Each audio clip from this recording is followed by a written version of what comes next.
श्री स्वस्थानी व्रत कथा प्रारम्भ। प्रथम अध्याय।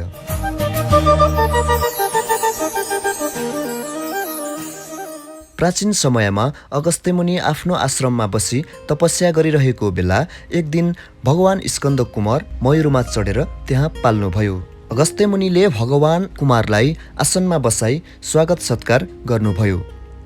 तत्पश्चात अगस्त्य मुनिले नम्र बाणीले सोध्नुभयो, हे स्कन्द कुमार, यो संसारको सृष्टि कसरी भयो? मलाई यस विषयमा जान्ने इच्छा छ। म माथि कृपा गरी आज्ञा भए आफूलाई धन्य सम्झिने थिए। अगस्त्य मुनिको यो कुरा सुनेर कुमारजी आज्ञा गर्नुहुन्छ, हे अगस्त्य मुनि, तिमी एकचित्त भई सुन। अघि पद्मकल्पमा यो संसारको सृष्टि हुँदा सर्वप्रथम परब्रह्म परमात्मा शिवको इच्छाबाट ब्रह्मा विष्णु र रुद्र प्रकट हुनुभयो। उहाँहरूको शक्ति स्वरूप त्रिगुणमयी पराशक्ति भगवती प्रकट हुनुभयो। यी महामायालाई कसैले पनि वश गर्न सक्दैन। तिनै माया शक्तिभन्दा पर शान्त्यतीत पद छ, त्योभन्दा पनि पर शान्ति पद छ, शान्तिदेखि पर विद्या पद छ, त्यहाँदेखि पर प्रतिष्ठा पद छ, त्योभन्दा पर निर्वृत्ति पद छ। यस संक्षेपले गरेर ईश्वर प्रेरित भई सृष्टिको वर्णन गरियो। यसको जुन क्रमले सृष्टि हुन्छ त्यही क्रमले संहार पनि हुन्छ। यी 5 पदकै कारण सृष्टिको सञ्चालन भएको छ, जुन कारणले यो जगत 5 कलाले व्याप्त भइरहेको छ। त्यसकारणले अव्यक्त ईश्वर आत्मादेखि अधिष्ठित हुनुहुन्छ। महापददेखि विशेष पदसम्म उत्पत्ति हुन्छ, तर त्यसमा अव्यक्त र जीवको कर्तृत्व छैन। प्रकृति अचेत हुनाले र जीवात्मा अज्ञानी हुनाले श्रेष्ठ परमाणु आदि जो छन् सबै अचेतन छन्। बिना कारणले स्वयं आफै हुन सक्छ भनी कुनै विद्वानहरूले भनेका छैनन्। हे अगस्त्य मुनि, यस कारणले कार्य जो छ हेतुयुक्त हुन्छ। सबै शक्तिमान सर्वज्ञ यी अनादि पुरुष सदा ऐश्वर्यादिले युक्त हुनुहुन्छ। उहाँ जगतका महेश्वर हुनुहुन्छ। महत आदिको परिणाम गर्ने उहाँ नै सर्वज्ञको शासनले सम्पूर्ण प्रवृत्ति हुन्छ भनी 7 पुरुषलाई दृढ निश्चय छ। भगवानको यो शक्तिलाई अल्पज्ञहरू ग्रहण गर्न सक्दैनन्। जब सृष्टि कार्य प्रारम्भ हुन्छ उहाँदेखि लिएर जहाँसम्म प्रलयको अर्थात् संहारको समय आउँछ त्यहाँसम्म ब्रह्माको 100 वर्ष व्यतीत हुन्छ। यही अव्यक्त जन्म ब्रह्माको आयुको क्रम हो। ब्रह्माको आयुको आधा भागलाई परार्ध भनिन्छ। जब 2 परार्ध व्यतीत हुन्छ तब ब्रह्माको आयु व्यतीत हुन्छ। त्यसपछि अव्यक्त आत्मा कार्यलाई साथ लिई आत्मामा रहन्छ।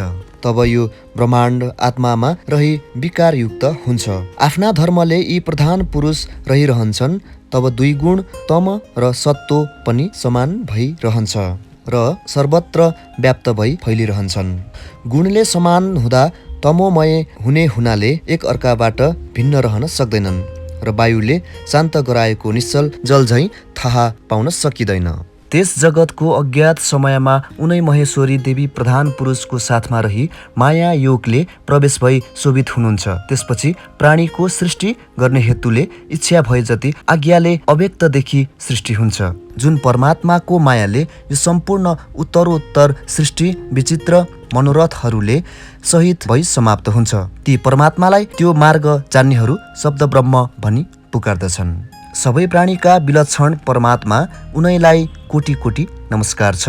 हे मुनीश्वर, त्यसपछि प्रथम ईश्वरका आज्ञाले अधिष्ठि अव्यक्तबाट बुद्धिदेखि विशेषसम्म हुन्छ र क्रमले विशेष विकारबाट रुद्र विष्णु ब्रह्मा यी 3 देवता उत्पन्न हुनुहुन्छ। संसारमा कतै पनि नरोकिने शक्ति भएकी देवी हुनुहुन्छ। महेश्वर र महेश्वरीको कहिल्यै नाश हुँदैन। ज्ञान पनि अणिमादि सिद्धि सहित भएर सृष्टि पालन र नाश यी 3 कर्म उहाँहरूबाटै सम्पन्न हुन्छन्। कल्पान्तरमा फेरि पनि बुद्धि र मोहका निमित्त भगवानले शक्ति प्रदान गरी परस्पर शक्ति धारण पनि गर्नुहुन्छ। कहीँ ब्रह्मा त कहीँ विष्णु कहीँ रुद्रको स्तुति गान हुन्छ। त्यसै कारण उहाँको सामर्थ्य धेरै थोरै नभई बराबर हुन्छ। यो ओर त्यो पर, यो बढ्दा त्यो कम भनी जो अज्ञानीहरू भन्दछन् तिनीहरू नै राक्षस र पिशाच हुन्छन्। तिनै ब्रह्मा कालरूप पुरुष रूप महेश्वर रूप चतुर्य रूप 3 गुणदेखि पर छन्। तिनीहरू सर्वात्मक सर्वाधार शक्तिको उत्पत्तिका कारण भएका हुन्, जो लीलाले मात्र जगतको सृष्टि गरी आफ्नो रूपमा लिनु भइरहेका छन्। ती ईश्वर सबैभन्दा पर छन्। त्यसै कारण महेश्वर, प्रकृति, पुरुष, ब्रह्मा, विष्णु, रुद्र र शिवात्मक हुनुहुन्छ। प्रधानदेखि पहिले बुद्धि आदि महत्त्व उत्पन्न भयो र महत्त्वको छोपले सात्विक, राजसिक र तामसिक 3 प्रकारका अहङ्कारहरू उत्पन्न भए। तामस अहङ्कारबाट पञ्चमहाभूत र तन्मात्रा उत्पन्न भए। त्यसै गरी अहङ्कारको विकार हुनेले इन्द्रिय पनि राजसी अहङ्कारबाट उत्पन्न भए। इन्द्रिय 2 प्रकारका छन्, ज्ञानेन्द्रिय र कर्मेन्द्रिय। ज्ञानेन्द्रिय र कर्मेन्द्रिय पनि 5-5 प्रकारका छन्। 5 ज्ञानेन्द्रिय र 5 कर्मेन्द्रिय मिलेर 10 प्रकारका भए। एकादशौं इन्द्रिय मन र इन्द्रियका वेत्ता सत्वगुणबाट उत्पन्न भए। तामस अहङ्कारबाट उत्पन्न शब्द तन्मात्रादेखि आकाश हुन्छ, आकाशदेखि स्पर्श, स्पर्शदेखि वायु उत्पन्न भयो, वायुदेखि तेज उत्पन्न भयो, तेजदेखि रस, रसदेखि जल, जलदेखि गन्ध, गन्धदेखि पृथ्वी उत्पन्न भयो। पञ्चमहाभूतदेखि चराचर जगतको उत्पन्न भई पुरुष अव्यक्तका अनुग्रहले महतदेखि विशेषसम्मका यी अण्डको उत्पन्न भयो। जब ब्रह्माको कार्य र कारण सिद्ध भयो, तब त्यस अण्डका ब्रह्मा संज्ञा भएका क्षेत्रज्ञ बुद्धिमा प्राप्त भए। यही प्रथम शरीर हो, यसलाई पुरुष भन्दछन्। प्राणीका आदिकर्ता ब्रह्मादेखि उत्पन्न भई सृष्टिकर्ताको अभिमानयुक्त उपमारहित ज्ञान, वैराग्य, लक्षणयुक्त धर्म र ऐश्वर्यलाई ब्रह्मा कार्य भनिन्छ। जसको मनमा जे इच्छा छ सो अव्यक्तदेखि उत्पन्न हुन्छ। यसले 3 गुणलाई वश गरेको छ। जो गुण र त्यसको अपेक्षा गर्दछ त्यो स्वभावले सापेक्ष छ। आफ्ना आत्मालाई 3 प्रकारसँग भाग लगाएर 3 को क्रम प्रवृत्त हुन्छ। यिनै 3 गुणले उत्पन्न, लय र पालन गर्दछन्। सृष्टि कर्ममा चतुर्मुख ब्रह्मा, संहारमा रुद्र, पालनमा 3 पुरुष विष्णु कहलिन्छन्। यसै कारण 3 अवस्थामा स्वयम्भू रूपमा निर्गुण शिव रहनुहुन्छ। ब्रह्मत्वमा सत्वगुण, रजोगुण, कालोत्वमा तम र रजगुण रहन्छ। विष्णुत्वमा केवल सत्व मात्र रहन्छ। निर्गुण गुणहीन हुन्छ। यसमा सत्व, रजो र तमो कुनै पनि गुण हुँदैन। यस प्रकार गुण र वृद्धि 3 प्रकारका हुन्छन्। ब्रह्मत्वमा लोकको रचना हुन्छ, कालोत्वमा संहार हुन्छ, पुरुषोत्व व्यापार रहित केवल दर्शन मात्रले पालन कार्यको सिद्धि हुन्छ। यस्ता प्रकारका भगवानका 3 कर्म छन्। यस्ता 3 प्रकारले भाग लाग्नाले तिनै भगवानलाई त्रिगुण भनिन्छ। 4 प्रकारले भाग लाग्नाले उहाँलाई चतुर्य भनिन्छ। आदि हुनाले आदि पुरुष, अजन्मा हुनाले अज पनि भनिन्छ। सुवर्णको जो मेरु पर्वत छ त्यही परमात्माको गर्भाशय हो। जल, समुद्र र पर्वत जरायु हो। यसै अण्डमा यी सबै लोक स्थिर रहन्छन्। यिनका अन्तरमा संसार, चन्द्रमा, सूर्य, ग्रह, वायु, नक्षत्र सहित सबै स्थिर छन्। यो खण्ड जलदेखि 10-12 गुणा बढी व्याप्त छ। आकाशका कारण वायु व्याप्त छ। आकाश पञ्चभूतले घेरिएको छ र भूतादि मदले ठुलो प्रकृतिले व्याप्त छ। त्यसैले यो ब्रह्माण्ड प्रकृतिका 7 अवतरण व्याप्त छ। प्रकृति सहित 8 पक्ष भई परम्पर प्रादुर्भाव हुँदा जगतलाई धारणा गर्दछन्। आधारहरूका भावले ती विकार विकारीमा कछुवाका शरीर झै फैलाउने र खुम्चाउने हुन्छ। यही व्यक्त विकारलाई उत्पन्न गरेपछि संहार पनि गर्नुहुन्छ। यो सबै जगत पूर्वोक्त क्रमले उत्पन्न भई उत्पन्न भई अव्यक्तबाट प्रकट हुँदा यस्तै प्रलयकाल उल्टो गुणको पनि सम र विषम उत्पन्न भई गुणको लक्ष्य भएर विषमतामा सृष्टि हुन्छ र ब्रह्माका कारण ब्रह्माण्ड हुन्छ। ब्रह्माको क्षेत्र हुनाले यसलाई ब्रह्म क्षेत्र भनिन्छ। यस्तै कारणले कोटी खण्डले फैलिनाले प्रधान तल बीच माथि भएर रहेको छ। जुन स्थानमा ब्रह्मा, विष्णु र भगवान रुद्र रहनु भएको छ, प्रधानबाट रचना भई शम्भुका सन्निधिमा प्राप्त भई जगतको सृष्टि हुन्छ। तिनै व्यक्तबाट अव्यक्त संज्ञक अण्ड उत्पन्न भई अण्डबाट ब्रह्मा उत्पन्न भए, जसले यो सम्पूर्ण जगत सृष्टि गर्नुभयो। जीवको आवरण संक्षेपमा मैले वर्णन गरेँ। यो सबै चराचर जगत अन्त्यकालमा प्रलय हुन्छ र फेरि समयमा त्यसको उत्पत्ति पनि हुन्छ। यो सबै भगवानको लीला मात्र हो। सृष्टिकर्ता ब्रह्मा प्रधान प्रकृतिदेखि प्रादुर्भाव भएकाले उहाँ रक्त वर्णयुक्त हुनुहुन्छ। ब्रह्माले नै जगतको सृष्टि गर्ने हुनाले सृष्टिको आदिकालमा 8 विकार रूपमा उत्पन्न गरी अन्त्यकालमा भगवान रुद्रले संहार गर्नुहुन्छ। महेश्वरको लीला यस्तो छ कि केवल सङ्कल्प मात्रैले पनि यो उत्पन्न हुन्छ। हे मुनीश्वर, गएको आयुको जो काल वर्णन गरियो त्यसलाई परार्ध भनिन्छ। सृष्टिमा जम्मा सत्य, त्रेता, द्वापर र कली गरी 4 युग हुन्छन्।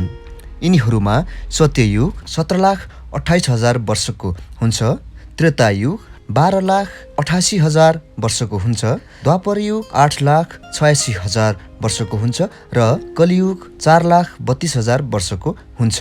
सत्य, त्रेता, द्वापर र कली 71 पटक घुम्दा एउटा मनु र एउटा इन्द्रको समय सकिन्छ। त्यस्ता मनु र इन्द्र जम्मा 14 वटा हुन्छन्। 14 वटा इन्द्र र 14 वटा मनुको पालो सकिँदा सृष्टिकर्ता ब्रह्माजीको एक दिन हुन्छ। त्यसै गरी रात पनि त्यति नै लामो हुन्छ। यसलाई एक अहोरात्र भनिन्छ। यसै गरी महिना वर्ष गर्दै ब्रह्माजीको 100 वर्षको आयु हुन्छ। ब्रह्माको 1 वर्षमा विष्णुको 1 दिन हुन्छ। साथै विष्णुको 1 वर्षमा रुद्रको 1 दिन हुन्छ। त्यसैले अव्यक्त निर्गुण भगवानको समय गणना गर्न सकिँदैन। हालसम्म ब्रह्माको आयु 51 वर्ष र 1 दिन मात्र बितेको छ। कतिवटा ब्रह्माजी उत्पत्ति भई लय भए भन्ने लेखाजोखा छैन।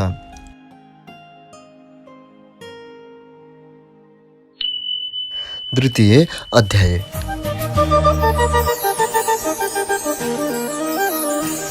हे अगस्त्य मुनि, कुमारजी आज्ञा गर्नुहुन्छ। पहिले यो संसार पद्मकल्पमा जलमय थियो।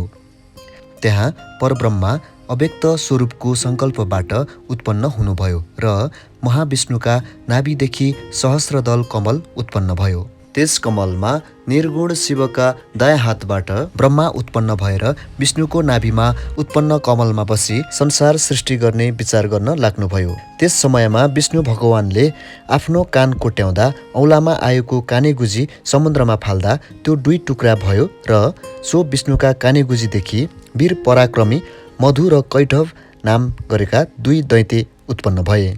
ती दैत्यहरूले कहाँ के छ भनी जलमय संसारमा भ्रमण गरी हेर्दा ब्रह्मा बसेका सहस्रदल कमलनिर पुगी कमलको डाँठ देखेर त्यसलाई समाती माथि गई ब्रह्मालाई देखि ती ब्रह्मालाई खसाल्न तयार भए।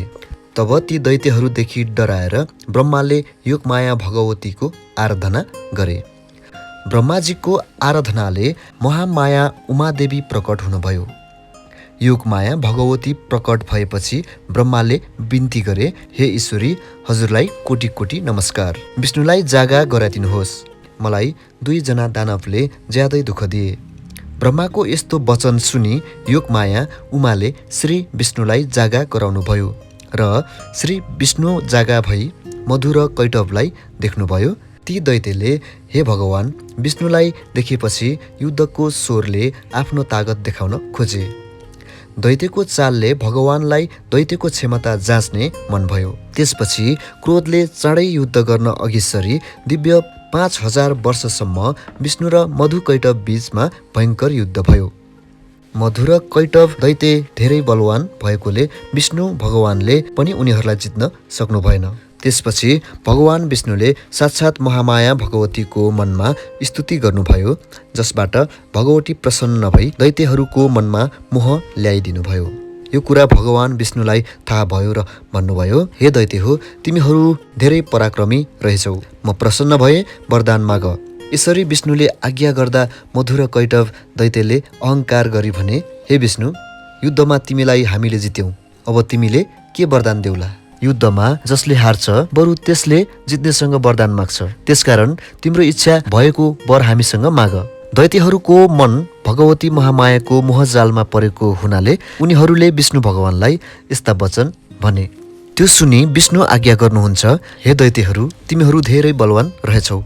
यदि तिमीहरूले मलाई वरदान दिने भए पहिले वाचा गर, त्यसपछि म वर माग्छु। भगवतीको मोहजालमा परेका दैत्यमा तत्काल अहङ्कार उत्पन्न भयो र विष्णुका अगाडि मधुर कैटवले भने, तिमीले मागेको वरदान हामी अवश्य देऊला। यो हाम्रो बाचा भयो। उनीहरूले बाचा पनि गरे। सत्ययुगमा आफ्नो वचन दैत्यहरू पनि पालन गर्थे भने देवताहरूको के कुरा।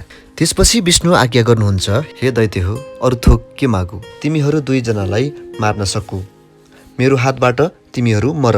यस्तो विष्णुको वचन सुनि मधुर कैटव दैत्यले भने, हे विष्णु, तिमीले कपट गरी वर माग्यौ तापनि हामीले बाचा गरेको हुनाले दिन्छौँ। यस्तो मनमा विचार गरी दैत्यले यस जलमय संसारमा जलबाहेक अन्यत्र हामीलाई मार भनी आफ्नो बुद्धिले बाँच्ने प्रयास गरे।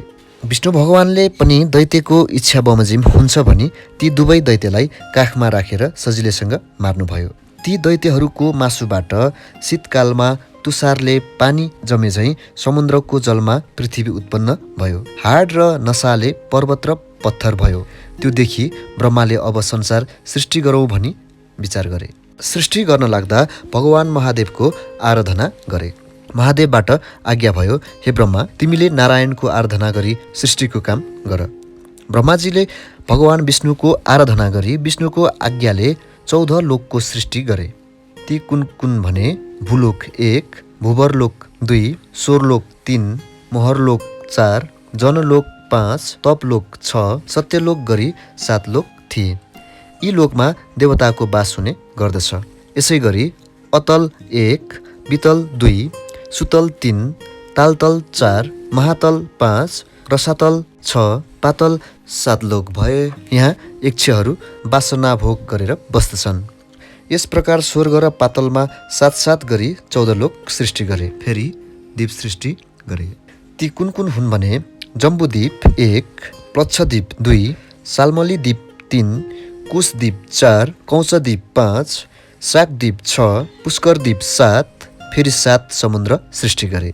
छ्यारोत समुद्र 1, इच्छुरस्रोत समुद्र 2, सुरोत समुद्र 3, घृतोद समुद्र 4, छिरोत समुद्र 5, दधिमडोल समुद्र 6, स्वादुदक समुद्र 7 गरी यी 7 समुद्रहरू हुन्।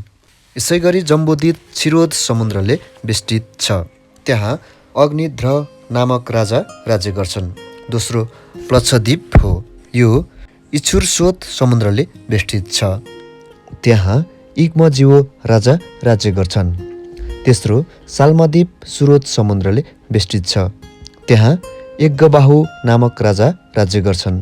चौथो कुशद्वीप हो, जो घृतोट समुद्रले बेष्टित छ। त्यहाँ हिरण्यरेता नाम गरेका राजाले राज्य गर्छन्।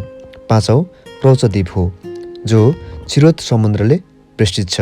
त्यहाँ धृतपृष्ठ नामक राजा राज्य गर्छन्। छैटौँ शाकद्वीप दधिमडोद समुद्रले बेष्टित छ, जहाँ मेधातिथि नामक राजा राज्य गर्छन्। जम्बुद्वीपको विस्तार 1,00,000 योजनको छ, जुन कमलगट्टा जस्तो गोल भई 9,000 हजार योजन विस्तारका 9 वर्ष खण्ड छन्। यस्ता तरहको पृथ्वी सृष्टि गरी अष्टपर्वत सृष्टि गर्न लागे। ती कुन कुन हुन् भने, सुमेरु पर्वत 1, गन्धमादन पर्वत 2, कैलाश पर्वत 3, हिमालय पर्वत 4, त्रिकुट पर्वत 5, चित्रकूट पर्वत 6, चन्द्रकूट पर्वत 7, चन्द्रावत पर्वत 8। यसरी ब्रह्माजीले 8 वटा पर्वत सृष्टि गरे।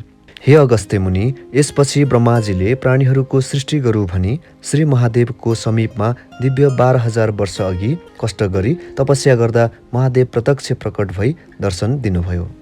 महादेवले आज्ञा गर्नुभयो, हे ब्रह्मा, तिम्रो भक्तदेखि म प्रसन्न भएँ, वरदान माग। यस्तो आज्ञा शिवजीबाट भएपछि ब्रह्माले महादेवलाई नाना उपचारले पूजा गरी स्तुति गर्न लागे। हे भगवान, हजुर कस्ता भने आफ्ना मायाले ब्रह्माण्ड संसार सृष्टि गरी आफ्नै मायामा भुलाइराखेका यस्ता हजुरलाई कोटी कोटी नमस्कार छ। फेरि एक मूर्तिले 3 मूर्ति ब्रह्मा, विष्णु र महेश्वर नाम हुनुभएका यस्ता हजुरलाई कोटी कोटी नमस्कार छ। फेरि संसार रूपी बगैँचाका मालिक सर्वव्यापी भइरहेका यस्ता हजुरलाई कोटी कोटी नमस्कार छ। हे ईश्वर, हजुरको महिमा वर्णन गर्न अनन्त विष्णुले पनि सक्नुहुन्न भने म कसरी सकुला। 1000 जिब्रा भएका सोच नागले र स्वयं सरस्वतीले पनि हजुरको वर्णन गर्न सक्दैनन् भने मैले कसरी सकुला। हजुरको प्रसादले भुवन, पाताल, पर्वत, द्वीप, समुद्र सृष्टि गरे। अब यो सृष्टिमा रमाउने अनेक किसिमका प्राणीहरू सृष्टि गर्न सकु। ब्रह्माको यस्तो बिन्ती सुनि महादेवले आज्ञा गर्नुभयो, हे सुरश्रेष्ठ कर्ता भएका तिमीले प्राणीहरूको सृष्टि गर्नु तिम्रो कार्य पुरा हुनेछ। यस्ता प्रकारको वरदान दिनुभयो। यसपछि ब्रह्माजी मनमनै हर्षित भई श्री महादेवलाई साष्टाङ्ग प्रणाम गरी सृष्टि गर्न भनी सुमेरु पर्वतमा जानुभयो। सृष्टिका क्रममा ब्रह्माजीले सर्वप्रथम शिवलोक, विष्णुलोक, ब्रह्मालोक, उमालोक, स्कन्दलोक लगायत स्वर्ग आदि नाना लोकहरू सृष्टि गर्नुभयो। फेरि सुमेरु पर्वतको पूर्व दिशामा अमरावती सृष्टि गरी आग्नेय कोणमा शुद्धावती सृष्टि गर्नुभयो। दक्षिण दिशामा यामपुरी सृष्टि गर्नुभयो। दक्षिण दिशामा यामपुरी सृष्टि गरी नैऋत्य कोणमा कृष्णावती पनि सृष्टि गर्नुभयो। पश्चिम दिशामा श्रद्धावती सृष्टि गरी वायव्य कोणमा गन्धावती पनि सृष्टि गर्नुभयो। उत्तर दिशामा अलकापुरी सृष्टि गरी ईशान कोणमा यशोमती पनि सृष्टि गर्नुभयो। यसरी सृष्टि गरिसकेर स्थावर वनस्पति र बोटबिरुवा, जङ्गम, 84 लाख किसिमका जीवजन्तु लगायत सबै मनुष्यहरू पनि सृष्टि गर्नुभयो। फेरि सबै प्राणी सृष्टि गर्न लाग्दा पहिले कश्यप आदि 100 ऋषि मनले चिताउँदैमा सृष्टि भए। फेरि अगस्त्य मुनि भन्छन्, हे स्कन्द कुमार, तपाईँका वचनरूपी अमृतको रस मेरा कानरूपी जिब्राले बारम्बार पाउँदा अत्यन्त आनन्द भइरहेको छ। यस प्रकार हजुरले सृष्टिका कुरा सुनाउनु भयो। अब देवता, दैत्य, मनुष्य कस्ता प्रकारले सृष्टि भए त्यो सुन्न साह्रै इच्छा छ, आज्ञा गर्नुहोस्। यसरी अगस्त्य मुनिले भनेको सुनि कुमारजी आज्ञा गर्नुहुन्छ, हे अगस्त्य मुनि, कश्यप ऋषिका अदिति 1, दिति 2, दनु 3, कारा 4, घोरा 5, सिंहिका 6, क्रोधा 7, प्राधा 8, बलिष्ठा 9, विनता 10, कपिला 11, कद्रु 12, मनु 13 नाम गरेका 13 जना स्त्रीहरू थिए। दितिका गर्भदेखि हिरण्यकश्यप आदि दैत्यहरू जन्मे। अदितिका गर्भदेखि चन्द्र, सूर्य, इन्द्र आदि नाम भएका 33 कोटी देवता जन्मे। दनुका गर्भदेखि दानवहरू जन्मे। कारा गोरा गर्भदेखि गन्धर्वहरू जन्मे। सिंहिकाका गर्भदेखि राहु जन्मे। क्रोधाका गर्भदेखि क्रोध जन्मे। प्राधाका गर्भदेखि रम्भा, तिलोत्तमा, उर्वशी आदि अप्सराहरू जन्मे। मनुका गर्भदेखि ब्राह्मण, क्षेत्री, वैश्य, शूद्र, चण्डाल, अन्त्यज, म्लेच्छ साथै यवनहरू जन्मे। बलिष्ठ र विनताका गर्भदेखि अरुण, गरुड, सम्पाती, मयूर, कोकिल, चखेवा आदि पन्छीहरू जन्मे। कपिलाका गर्भदेखि कामधेनु गाई, सिंह, शार्दुल, बाघ, हात्ती, घोडा, मृग, जरायो, गैडा, खरायो आदि पशुहरू जन्मे। कद्रुका गर्भदेखि शेषनाग, अनन्तनाग, वासुकीनाग, कर्कटनाग, पहत्मनाग, कुलिरनाग, तक्षकनाग, शङ्खनाग गरी अष्टनागहरू जन्मे। हे अगस्त्य मुनि, यस सृष्टि चक्रको विधि यस्ता तरहले देवता, ऋषि, यक्ष, गन्धर्व, किन्नर, राक्षस, अप्सरा, नाग, मनुष्य, पशु, पन्छी सृष्टि भएको देखि ब्रह्माले अब यिनीहरूका लागि आहार सृष्टि गरू भनी धान, जौ, तिल, नाना थरीको अन्न पनि सृष्टि गरे।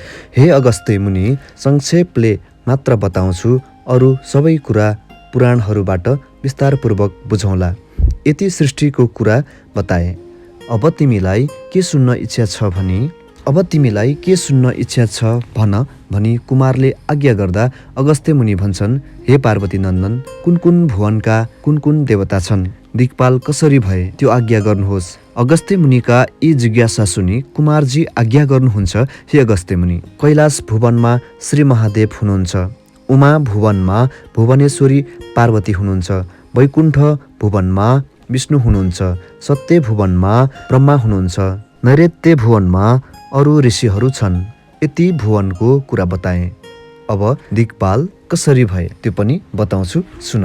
कश्यप ऋषिका पुत्र इन्द्रले हिमालय पर्वतमा गई धेरै कालसम्म कष्ट गरी तपस्या गरे। श्री महादेव खुसी भई वरदान दिनुभयो र आज्ञा भयो, हे इन्द्र, तिम्रो भक्तिदेखि म प्रसन्न भएँ।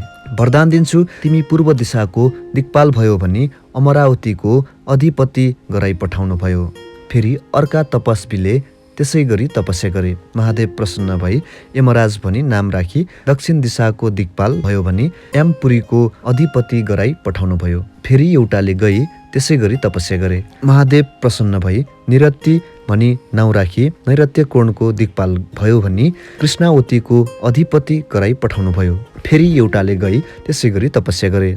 महादेव खुसी भई वरुण भनी नाम राखी पश्चिम दिशाको दिक्पाल भयो भनी श्रद्धावतीको अधिपति गराई पठाउनु भयो। फेरि 49 वायुले गई त्यसै गरी तपस्या गरे।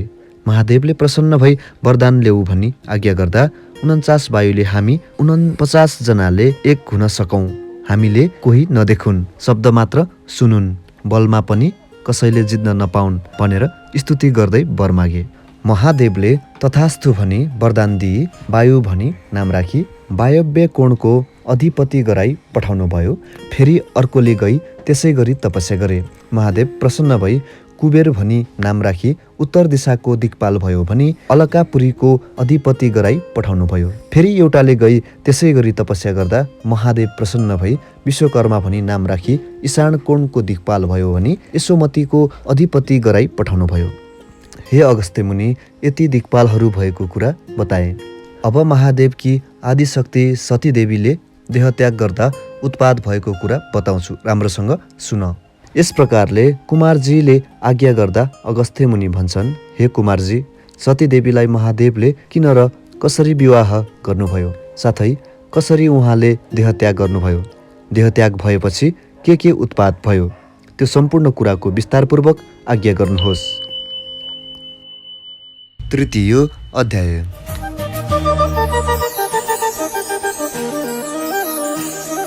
कुमारजी आज्ञा गर्नुहुन्छ, हे अगस्त्य मुनि, महादेवको विवाह, सतीदेवीको मृत्यु, त्यसपछि उत्पन्न अवस्था सबै बताउँछु, एक चित्त भई सुन। 8 प्रजापति नाम गरेका 8 जना प्रजापति थिए।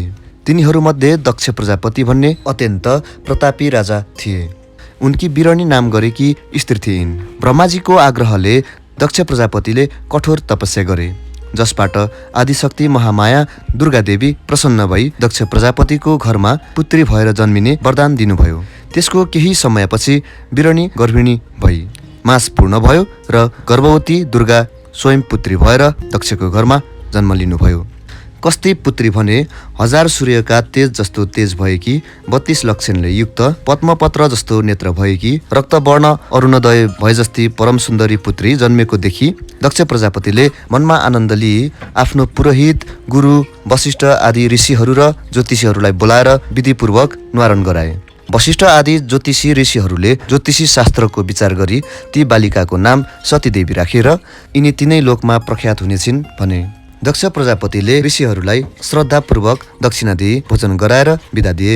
यसपछि ऋषिहरू आफ्ना आश्रममा गए। हे अगस्त्य मुनि, यो कथा लामो भएकाले कुरा वर्णन गरी साध्य छैन, त्यसैले तिमीलाई संक्षेपमा मात्र बताउँछु। यस्तै तरहले सतीदेवीको जन्म भएपछि दक्ष प्रजापतिकी स्त्री बिरनीका गर्भदेखि 33 कोटी कन्याले जन्म लिए र 33 कोटी कन्यालाई दक्ष प्रजापतिले र बिरनीले यथाशक्य पालन पोषण गरी हुर्काए बढाए। अगस्त्य मुनि प्रश्न गर्दछन्, हे कुमारजी, दक्ष प्रजापतिका 33 कोटी कन्या र देवी देवताहरूको विवाह कस्तो तरहले भयो, त्यो पनि आज्ञा होस्। अगस्त्य मुनिको प्रश्न सुनेर कुमारजी आज्ञा गर्नुहुन्छ, हे अगस्त्य मुनि, स्वर्गका सम्पूर्ण देवता, ऋषि, यक्ष, गन्धर्व, किन्नर, अष्टवसु, 10 दिक्पाल आदि मिलेर सभा बसे। हामीहरूका स्त्री छैनन्, दक्ष प्रजापतिका 33 कोटी कन्या विवाह गरौँ। कन्या माग्न दक्ष प्रजापति कहाँ कसलाई पठाउँ भनी छलफल गरे। सबैले यस कार्यका लागि नारद मुनि सक्षम हुने ठहर गरेपछि उनलाई सो कार्यमा पठाउने निधो भयो। त्यसपछि नारद मुनिलाई बोलाएर सबैले भने,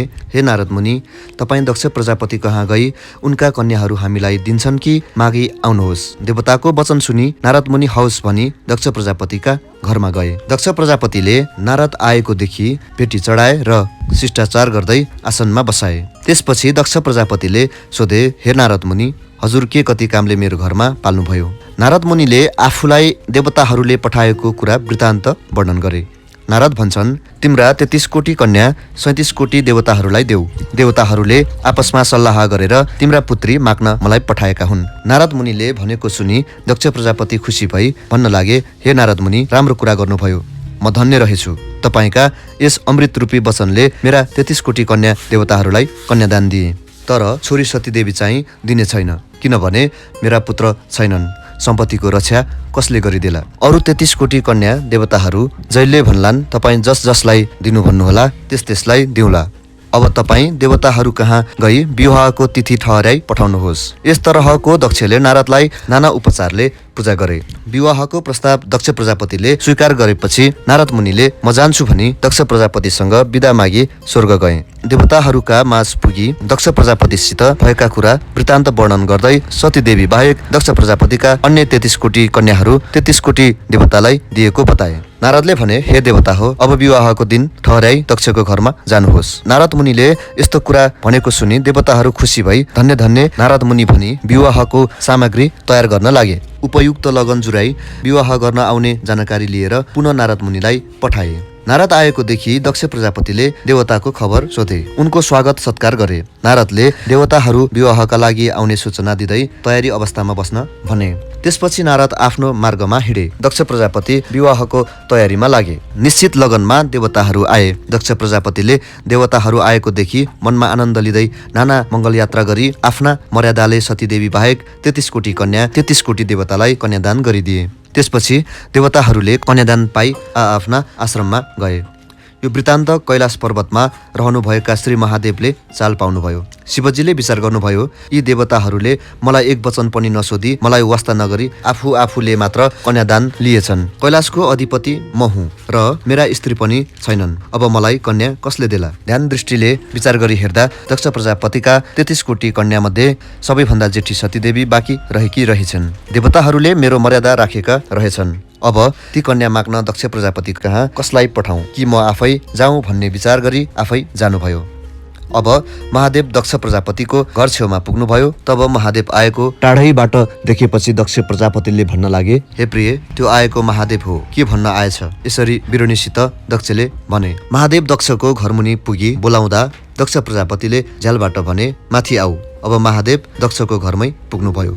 त्यसपछि दक्षले अपमानजनक शब्द उच्चारण गर्दै श्री महादेवलाई भन्न लागे, त मेरा घरमा के कामले आइस? यसरी हेला गर्दै शिवजीसँग दक्षले प्रश्न गर्दा महादेव आज्ञा गर्नुहुन्छ, हे दक्ष प्रजापति, मैले तिम्रा घरमा आउनुपर्ने अरू काम केही थिएन। तिमीले कृपा गर्नाले 33 कोटी देवताहरूले कन्यादान पाई उद्धार भए। सतीदेवी बाँकी रहेकी छिन्। योग्य पनि छु, ती कन्या मलाई कृपा गर। यति महादेवले आज्ञा गरेको सुनि दक्ष प्रजापतिले क्रोधले भने, हे पापिष्ट महादेव, मेरी कन्या सतीदेवी तेरा लागि योग्य कसरी होला? त कस्तो भने मसानको खरानी घसी सर्पको गहना लगाई बाघको छाला ओढी हिँड्ने, मसानमा बास गर्ने, विष भाङ धतुरो खाने, दिगम्बर देख्दामा पनि नराम्रो। तैले मेरो अगाडि आई यस्ता कुरा गरिस्, जा मेरो घरमा नबस भनी पाखुरामा समाती उठाए। महादेवले यस्ता तरहसँग दक्ष प्रजापतिले आफूलाई निन्दा नगरी क्षुद्र वचन गरेको सुनि बहुत मन दुखाई मनमा विचार गर्नुभयो। नदिने भए दिन्ना भने होइजान्थ्यो। यस्तो निन्दा गर्नु पर्दैनथ्यो। अब कता जाउँ? ती कन्या मलाई कसले पारिदेला भन्ने चिन्ता गरी विचार गर्नुभयो।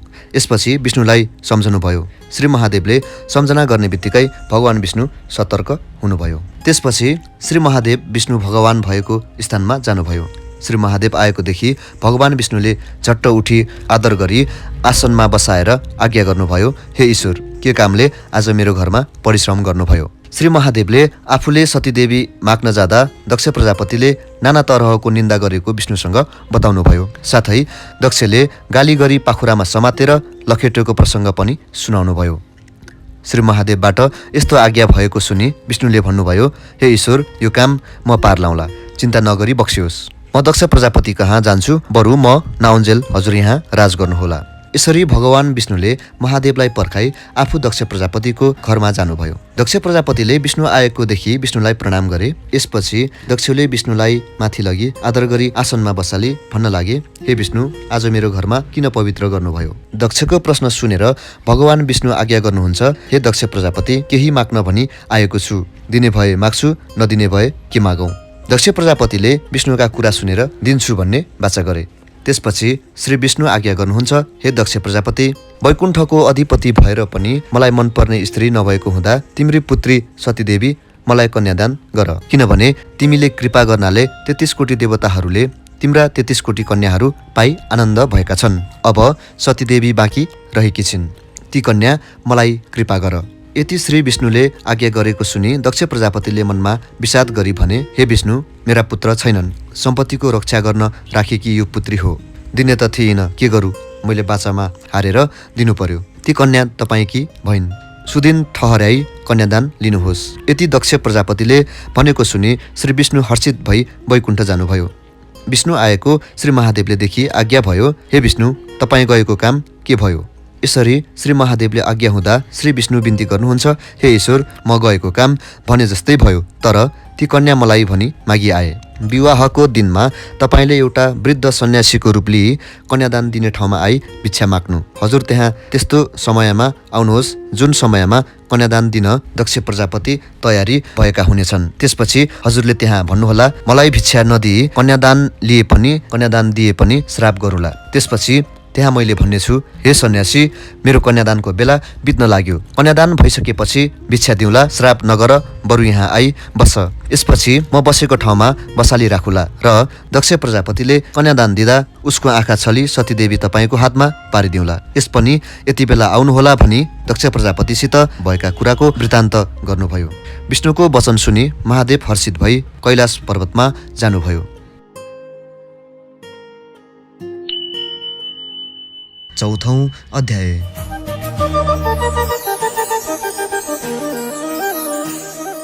कुमारजी आज्ञा गर्नुहुन्छ, हे अगस्त्य मुनि। त्यसपछि सतीदेवीको कन्यादान गर्ने दिन पनि आयो र श्री विष्णु कन्यादान लिन भनी जानुभयो। श्री विष्णुले विचार गर्नुभयो, यस विवाहमा कन्यादान लिन श्री महादेव आउनुहुनेछ, मैले हतार गर्नु हुँदैन। उता कैलाशमा महादेव विवाहको समय भुलेर विष भाङ धतुरो खाई लड्नुभयो। दक्षको घरमा दक्ष प्रजापतिले पनि सम्पूर्ण सामग्री तयार गराई यज्ञविधि गरिसकेर कन्यादान दिन तयार भए। त्यस समयसम्म पनि महादेव नआएपछि विष्णु भगवान अन्योलमा पर्नुभयो। अचानक महादेवले दक्ष प्रजापतिको घरमा विवाह हुन लागेको कुरा स्मरण गर्नुभयो र दक्षको घरतिर लाग्नुभयो। श्री विष्णुले विचार गर्नुभयो, महादेव आउनु भएन, कन्यादानको बेला भयो, मेरा हात थापु भने महादेवलाई हुँदैन, अब कसो गरौँ? यस्तो भन्दै श्री विष्णु चित्त आकुल गर्न लाग्नुभयो। यता महादेवले कन्यादानको बेला भयो होला भन्दै वृद्ध सन्यासीको रूप धारण गरी चाँडै दक्ष प्रजापतिको घरमा पुग्नुभयो। दक्ष प्रजापतिको घरमा गएर विवाहको मण्डपमा पुगी दुलाहा बनेका श्री विष्णुलाई आज्ञा भयो, हे विष्णु, हे दक्ष प्रजापति, म अति टाढादेखि आएको हुँ, भोक लागिरहेको छ, मलाई भिक्षा नदिई कन्यादान दिए पनि श्राप गरूला। दक्ष प्रजापति लगायत सबैले महादेवलाई चिनेनन् र सन्यासी नै भन्ठाने। भिक्षुको रूप भएका महादेवले भनेको कुरा सुनि श्री विष्णुले भन्नुभयो, हे भिक्षु, मेरो कन्यादानको बेला बित्न लाग्यो, कन्यादान भइसकेपछि तिमीलाई भिक्षा दिउँला, अहिले म भएको ठाउँमा आई बस। यति भनी आफू बसेको आसनमा बसाउनुभयो। हे अगस्त्य मुनि, महादेव कस्ता बेलामा आइपुग्नु भयो भने बिरणीले सुनका कमण्डलुले जलधारा दिई दक्ष प्रजापतिले सतीदेवीको हात विष्णुका हातमा सुम्पन लागेकै बेलामा विष्णुले आफ्नो मायाले छोपी दक्ष प्रजापतिको आँखा छली सतीदेवीको हात सन्यासी रूपी श्री महादेवको हातमा पारिदिनुभयो। त्यो देखि दक्ष प्रजापतिले ठुलो विषाद गरी भन्न लागे, हे विष्णु, तिमी कपटी रहेछौ, तिम्रो विश्वासमा पर्दा मेरी पुत्री सतीदेवी यो अवस्थामा परी। दक्ष प्रजापतिले भनेको यस्तो कुरा सुनि श्री विष्णु केही उत्तर नदिई सतीदेवीको हात महादेवको हातमा पारी अब म जान्छु भनी सन्यासी रूपका महादेवसित विदा भई वैकुण्ठ जानुभयो। विष्णु भगवान गएपछि दक्ष प्रजापतिले सतीदेवीलाई भने, हे पुत्री सतीदेवी, पापिष्ट विष्णुले छल गर्दा तिम्रो यस्तो गति भयो, वृद्ध सन्यासी स्वामी पायो तैपनि दुःख नमान, तिमीलाई हामी पालौँला, अहिले त्यही सन्यासीसँग जाऊ। आफ्ना पिताले भनेको यी कुरा सुनि बहिनीहरूले देवता स्वामी पाएको सम्झिँदै सतीदेवीले मनमा विचार गर्नुभयो, म धिक्कार रहेछु। यस्तो भन्दै ठुलो विषाद गरी रुन लाग्नुभयो। फेरि मेरा कर्ममा यस्तै लेखेको रहेछ, रोई के गरौँ, कस्तै भए पनि मेरा पति यिनै हुन् भनी धैर्य गर्नुभयो। केही समयपछि सन्यासी रूपका श्री महादेवले सतीदेवीलाई आज्ञा गर्नुभयो, हे स्त्री, अब यहाँ बसी के गर्नु, आफ्ना घर जाउँ। तिम्रा मातापितासित बिदा मागेर आऊ। आफ्ना स्वामीले आज्ञा गरेको सुनि सतीदेवीले हवस् भनी दक्ष प्रजापति र बिरनीसित गई आज्ञा भयो। पिता माता, म आफ्नो घर जान्छु, आज्ञा दिनुहोस्। दक्ष प्रजापति र बिरनीले सतीदेवीको कुरा सुनेर मनमा अनेक दुःख मानी रुन थाले। सतीदेवीले आफ्ना मातापितालाई सम्झाउँदै बिदा मागिन्। दक्ष प्रजापति र बिरनीले बहुत धैर्य गरी जाऊ भनी बिदा दिए। सतीदेवीले मातापितालाई प्रणाम गरी बिदा भई सन्यासी रूपी श्री महादेवका अगाडि लागि जानुभयो। बाटोमा सन्यासी रूपका महादेव आज्ञा गर्नुहुन्छ, हे सुन्दरी, तिमी घरदेखि ननिस्केकी, सुखमा रहेकी, कोमल अङ्ग भएकी, तिमीलाई परिश्रम होला, सुस्त सुस्त हिँड। आफ्ना पतिले आज्ञा गरेको सुनि सतीदेवी भन्छन्, हे स्वामी, म त हिँड्न सकुला, बरु हजुरको वृद्ध अवस्था भएको छ, परिश्रम होला, सुस्त सुस्त हिँडी बक्सनुहोस्। यति भन्दै सतीदेवीले अनेक कुरा गरी सम्झाइन्। सतीदेवीले आफ्ना स्वामीको वृद्ध अवस्थादेखि विचार गर्नुभयो, मेरा वृद्ध अवस्था भएका स्वामी छन्, म यस्तै युवती छु, केही गरी मलाई हरण गरेर लैजान सक्छन्। यसरी मनमा साह्रै चिन्ता गरी एकछिन पनि भिक्षुक रूपी श्री महादेवलाई नछोडी पछि पछि लाग्नुभयो। कैलाश पर्वतमा पुगेर सन्यासी रूपी श्री महादेवले सतीदेवीको मनको परीक्षा गर्नको लागि कैलाश पर्वतको टाकुराको छेउमा एक खरले बनाएको झुप्रो उत्पत्ति गर्नुभयो। त्यसपछि भिक्षुक रूपी महादेवबाट आज्ञा भयो, हे प्रिय, हाम्रो घर त्यही हो, भित्र जाऊ, भोक लाग्यो होला, केही खाऊ, मलाई परिश्रम भयो, म एकछिन शुद्ध छु। यति भनी श्री महादेव विष भाङ धतुरो खाई बाहिर सुत्नुभयो। सतीदेवीले श्री महादेव हुन् भनी पटक्कै चिन्नु भएन, केवल एक वृद्ध ब्राह्मण मात्र देख्नुभयो। सतीदेवीले त्यो घरको झुप्रो देखेर आफ्ना बाबा दक्ष प्रजापतिको महल सम्झी, साथै आफ्ना बहिनीहरूको स्वामी, उनीहरूका महल सुख शान्ति मनमा विचार गर्नुभयो। यस्ता सुवर्णका घरमा बसेकी मलाई आज यस्तो खरको झुपडीमा बस्नु पर्यो। यसरी बहुतै विषाद गरी आँखादेखि आँसु खसाल्नुभयो। फेरि आफ्नै मनमा सान्त्वना दिँदै विचार गर्नुभयो, मेरा कर्मले यस्तै पारिहाल्यो, के गरौँ भनी मन बुझाइ पछौराको छेउले आँसु पुछी घरभित्र प्रवेश गरेर हेर्दा सबै ठाउँमा माकुराको जालो र कसिङ्गर मात्र देख्नुभयो। त्यो देखेर एउटा कुचोले माकुराको जालो मिल्काई कसिङ्गर लगाउनुभयो। फेरि मेरा स्वामी जागा हुनुहुन्छ, के खान दिउँला भनी खानेकुरा हेर्न लाग्दा केही पाउनु भएन। त्यसपछि चित्त आकुल गरी श्री महादेव सन्यासी सुतेको ठाउँमा आई गोडामुनि बसिरहनुभयो। खानेकुरा केही थिएन। भिक्षु रूपका महादेवको गोडामुनि बस्दा बस्दा 4 दिन भएपछि श्री महादेव जागा होइ बक्सिनुभयो। भिक्षुले सतीदेवीको मुख हेरी भन्नुभयो, हे पापिष्ट स्त्री, मलाई एक्लै बाहिर सुताई आफूभित्र सुतिस, तापनि तँलाई खानु पर्दैन थियो, केही खाइस् कि खाइनस्। यस्ता तरहसँग आफ्ना स्वामी सन्यासी रूपी श्री महादेव रिसाउनु लागेको देखि सतीदेवीले हँसिलो मुख गरी सन्यासी रूपीका श्री महादेवको मुख हेरी भन्नुभयो, हे स्वामी, हजुरलाई साह्रै निन्द्रा परेको देखि जागा गराउन सकिन, म सुतेकी पनि छैन, यहाँ आई बसिरहेको छु। मैले त भण्डारमा जे भएको मिठाई इत्यादि खाए, आफू के खानुहुन्छ? सतीदेवी यस्तै हुनुहुन्थ्यो कि सिधै श्रृङ्गार गरी रिसमा पनि नरिसाएर उज्यालो मुख गरी स्वामीकै भक्तिमा चित्त लगाइरहने गर्नुहुन्थ्यो। सतीदेवीले झुप्रोभित्र के थियो र खाइ होली भन्ने विचार गर्दै श्री महादेवले अत्यन्त करुणायुक्त भावले भन्न लाग्नुभयो, हे प्रिय, हाम्रो घर यो होइन, त्यो खरको भित्ता च्याती भित्र गई हेर। महादेवको कुरा सुनि सतीदेवीले भन्नुभयो, हे स्वामी, भएको घर नासी नभएको घर कहाँ हेर्न जाउँ? फेरि बनाउनु परे, हजुरको वृद्ध अवस्था भएको छ, म स्त्री जातिले कसरी बनाउनु, अनि फेरि कसले बनाइदेला? यस्तो सतीदेवीले भनेको वचन सुनि सन्यासी रूपका श्री महादेव आफै उठी खरको भित्तामा लात्तीले हानी मिल्काउनुभयो। त्यसपछि कैलाशको दर्शन गराउनुभयो। अनेकौं मणि माणिक्य रत्नले जडी जडाउ गरेको सुवर्णले बनाएको त्यस्तो दरबारदेखि सतीदेवी खुसी भई महादेवसँग सोध्नुभयो, मेरा बाबा दक्ष प्रजापतिको घरभन्दा पनि अति सुन्दर यो कसको घर होला? यति भन्दै उहाँ आश्चर्यमा पर्नुभयो। सन्यासी रूपी श्री महादेवले सतीदेवीलाई आफ्नो रूप दर्शन दिनलाई चोकमा लगेर आज्ञा गर्नुभयो, हे प्रिय, चोकको माझमा गाईका गोबरले मण्डलाकार गरी लिपिदेऊ।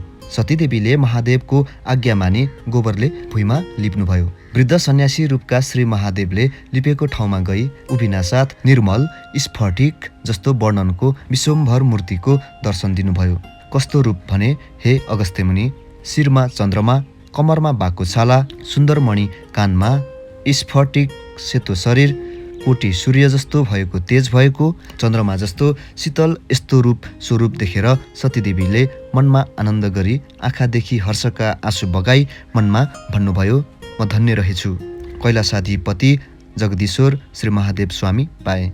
यति भनी सतीदेवीले सुन्दर फूलहरूले बनाएको माला श्री शिवजीमा चढाई 3 पटक परिक्रमा गरी दण्डवत प्रणाम गर्नुभयो र त्यहाँ महादेव र सतीदेवी शिवशक्ति स्वरूपले रहनुभयो। 5औं अध्याय।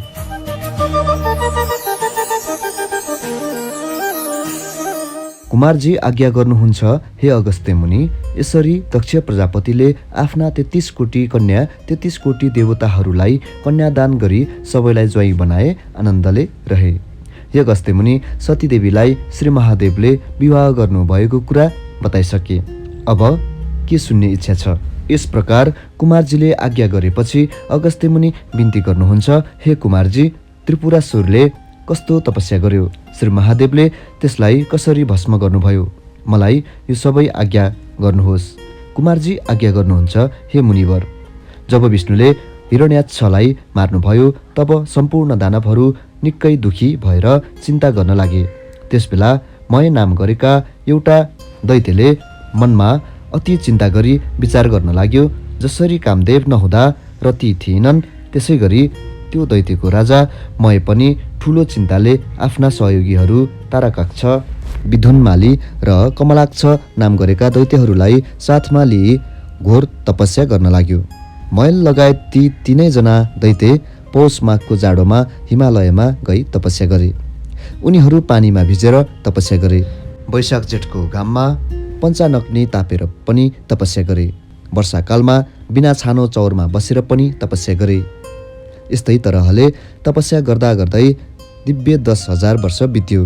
ती दैत्यको शरीरमा मासु सकिएर केवल छाला र हाड मात्र बाँकी रह्यो। तिनीहरूको त्यस्तो तपस्या देखेर ब्रह्माजी खुसी हुँदै दर्शन दिनुभयो र आज्ञा गर्नुभयो, हे दैत्यमा श्रेष्ठ भएका दानवीरहरू हो, म तिमीहरूको तपस्यादेखि अत्यन्त खुसी भएँ।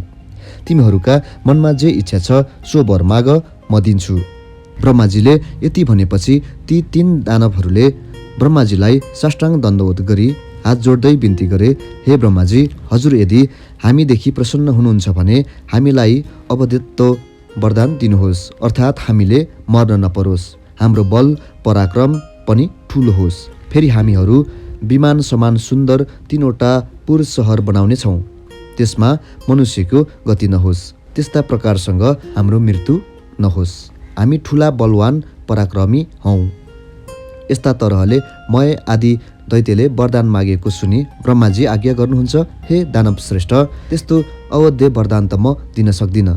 मृत्युको अवकाश राखी अर्को वरदान माग, यसमा अन्यथा नमान। यस्ता तरहको ब्रह्माजीको वचन सुनि मय दैत्यले भन्यो, हे प्रभु, मैले बिन्ती गरे जति सबै कुरा पाऊँ। ती मैले बनाएका पुरहरू 3वटै एकै ठाउँमा रहने छैनन्। जब पूर्ण 10,000 वर्ष बित्ला तब ती 3 पुरहरूको आधा निमेषभर मात्र मिलन हुनेछ। त्यस आधा निमेषभित्रमा जो महापुरुषले एकै बाणले ती 3 पुरलाई क्षणभरमा नाश गर्न सक्छ, त्यही वीर मलाई मार्नमा समर्थ होस्। मेरो शिर छुटाई जुन भुइँमा खस्दछ त्यसको शिर पनि फुटोस्। त्यस मय नाम गरेको दानवको यस्ता तरहको वचन सुनि ब्रह्माजीले शिवजीलाई सम्झिँदै तथास्तु भनी वरदान दिएर सत्यलोकतर्फ जानुभयो। त्यसपछि मय दानवले जगत नाश गर्नका लागि आदिकल्पको सुरुमा 3वटा पुरहरूको रचना गर्यो। ती 3 पुरहरूमा पहिलो पुर फलामको बनायो, दोस्रो चाँदीको र तेस्रो चाहिँ सुनको बनायो। ती 3 पुरहरू आकाशमा सुमेरु पर्वतका श्रृङ्ग जस्ता देखिन लागे। चन्द्रमाको किरण लाग्नाले अति शीतल भएका ठाउँ-ठाउँमा आँखी झ्यालहरू बनेका घरमा अटालीहरू पनि अति उच्चा उच्चा भएका आँगनहरू पनि सुन्दर सुन्दर शिलाहरूले छापेको ठाउँ-ठाउँमा सुवर्णले मण्डित गरेको सुन्दर द्वारहरू पनि तयार गरियो। मोती लगायत अनेक मणिहरू ठाउँ-ठाउँमा राखिएका बिजुली समान रत्नहरूको प्रकाश चौतर्फी फैलिएका चित्र विचित्र हीरा मोतीहरू जडेका वायुको बेग लाग्नाले फरफराएका पताकाहरूले शोभित भएका घरका पङ्क्तिहरू पनि रत्न समूहले जडीजडाउ भई शोभायमान भएका मार्गहरू पनि श्रृङ्गारयुक्त बनाइएका थिए। अति सुन्दर रूपमा तयार गरिएका ती 3 विमानरूपी पुरहरूले आकाश शोभायमान देखायो। हजारौं बगैँचा बनाई त्यसमा राम्रा राम्रा बिरुवाहरू रोपी ऋतुमा विभिन्न फलहरू लाग्ने र फुलहरू फुल्ने बनाइदियो। तलाउहरू पनि हजारौं किसिमका बनाई त्यहाँ कमलका फुल फुलाएर अझ शोभायमान गराइयो। यस्ता तरहले ती त्रिपुरका दैत्यहरूको भवन तयार पारी फेरि नाना किसिमका मयूर आदि सुन्दर र उत्तम पक्षीहरूको संयुक्त स्थान बनाइयो। ती 3वटै पुरहरूमा अत्यन्त सुन्दर अप्सरा समानका स्त्रीहरू देखिन्थे। ती सुन्दरीहरूको वेशभूषा र श्रृङ्गारले सबैलाई मुग्ध बनाउँथ्यो। ती सुन्दरी स्त्रीहरू लज्जाले हाँस्ने र सुन्दर नेत्रयुक्त देखिन्थे। यस्ता सुन्दर स्त्रीहरूले व्याप्त यो त्रिपुर सहर अति नै मनमोहर देखिन लाग्यो। राजा मयले यस्ता 3 पुर मध्ये फलामको पुर तारकाक्ष नाम गरेको दैत्यलाई दियो भने अर्को चाँदीको पुर विधुनमाली नाम गरेको दैत्यलाई दियो। सुनले बनेको अति उत्तम पुर जो थियो त्यो चाहिँ राजा मयले आफैलाई भनी लियो। त्यसपछि ती त्रिपुरवासी दैत्यपति र मन्त्रीवर्गहरूले शोभायमान भई सम्पूर्ण आफ्ना शत्रुका सेनालाई जितेर ब्रह्माण्ड वर्ग एवं भाइबन्धु सहित भई आफ्ना स्त्रीहरूलाई साथ लिई सुखपूर्वक रहन लागे। उनीहरूले 3 लोकको आनन्द सुखपूर्वक ग्रहण गर्न लागे। त्रिपुरवासी दैत्यहरू तपस्याको बलले शेखी र घमण्डमा प्राप्त गरी सम्पूर्ण देवताहरूलाई जिती उनीहरूका बगैँचाका वृक्ष र बिरुवाहरू नष्ट गर्न लागे। देवताहरूलाई अनेक तरहले दुःख दिन थाले। यसबाट धेरै काल व्यतीत भयो। दैत्यहरूको यस्तो अत्याचार सहन नसकी इन्द्रादि देवताहरू अति क्रोधित र दुखी भए। उनीहरूले ब्रह्माजीका समीपमा गई त्रिपुरवासी दैत्यहरूको सम्पूर्ण उपद्रवको विस्तार गरे। देवताहरूको बिन्तीले प्रसन्न भएका ब्रह्माजीले सबै देवताहरूलाई शान्त गराई आज्ञा गर्नुभयो। हे देवतागण हो, त्रिपुरासुरवासी आदि दैत्यहरू बलवान छन्। हामीहरू तिनको नाश गर्न सक्दैनौँ। त्यसकारण हामीहरू श्री महादेवका शरणमा जाउँ। उनै महादेव हाम्रा गति हुनुहुन्छ। उनै महादेवले हाम्रा शत्रु ती दैत्यहरूको नाश गर्नुहुनेछ। ब्रह्माजीको यस्तो तरहको आज्ञा सुनि सूर्य, चन्द्र, वायु, अग्नि आदि सबै देवताहरूले ब्रह्माजीलाई साथमा लिएर कैलाशमा गए। उनीहरूको महादेवको अनेक तरहले स्तुति गर्दै बिन्ती गरे। हे त्रिलोकेश्वर, हे पिनाकधारी, हे चन्द्रभाल, हे अमित पराक्रमी, तपाईलाई कोटी कोटी नमस्कार छ। चन्द्रमाका प्रभावले प्रकाशमान हुनुभएका उत्तम जटाधारी हे चन्द्रशेखर, हे त्रिलोकदेव, हे पिनाकपाणी, तपाईलाई कोटी कोटी नमस्कार छ। तीक्ष्णधार भएको वञ्चरो धारण गर्ने, त्रिशूल लिने, नन्दीलाई वरदान दिने, जगतलाई शरण दिने, देवताका पनि देवता, यस्ता तपाईलाई कोटी कोटी नमस्कार छ। सदा सर्वदा प्रसन्न भई वरदान दिने, यज्ञका मालिक, हिमालयमा बस्ने कैलाशवासी, यस्ता तपाईलाई कोटी कोटी नमस्कार छ। विरक्तहरूले ध्यान गरिएका, सदा सर्वदा धर्ममा रहने, 10 दिशारूपी वस्त्र धारण गर्ने, भक्तलाई वरदान दिने, जगतको सम्पत्तिलाई तुच्छ मान्ने, जगतका धाता विधाता, यस्ता तपाईलाई कोटी कोटी नमस्कार छ। परभन्दा पनि झन् पर आत्मा भगवान इन्द्र, अग्नि, ब्रह्मादि देवतालाई पालन र सृष्टि गर्ने, यस्ता तपाईलाई कोटी कोटी नमस्कार छ। सूक्ष्म स्वरूप, काल स्वरूप रूपको धारण गर्ने, यस्ता तपाईलाई नमस्कार छ। परभन्दा पनि पर आत्मा रूप शङ्करलाई नमस्कार छ। सम्पूर्ण पृथ्वीलाई धारण गर्ने यज्ञ स्वरूप, यस्ता तपाईलाई नमस्कार छ। चन्द्र, सूर्य, वायु, अग्नि, जल, आकाश यिनलाई रचना गर्ने, यस्ता तपाईलाई कोटी कोटी नमस्कार छ। 10 को यज्ञ नाश गर्ने, पुषाको दाँत भाँच्ने, कामदेवलाई भस्म गर्ने, यस्ता तपाईलाई कोटी कोटी नमस्कार छ। हे पुरुषोत्तम, हे सौम्य, हे ओबुस्मान, हे महादेव, सबै जगतको सृष्टि स्थिति संहार गर्ने, यस्ता तपाईलाई कोटी कोटी नमस्कार छ। यज्ञ उत्पन्न गर्ने, सुर असुरहरूलाई पनि उत्पन्न गर्ने, हे नीलकण्ठ, हे शिखण्ठी, तपाईलाई कोटी कोटी नमस्कार छ। सदा श्मशानमा निवास गर्ने, सर्वत्र दैत्यको अङ्गलाई नाश गर्ने, मोह छुट्याउने, अज्ञान ध्वंस गर्ने, यस्ता तपाईलाई कोटी कोटी नमस्कार छ। सदा मोक्षरूप वरदान दिने, धीरेन्द्र पुत्रीका भर्ता, कुमारका पिता, यस्ता तपाईलाई कोटी कोटी नमस्कार छ। हे विश्वेश्वर, हे वरदाता, हे ब्रह्मात्मन संसारलाई उत्पन्न गर्ने यस्ता तपाईँलाई कोटी कोटी नमस्कार छ।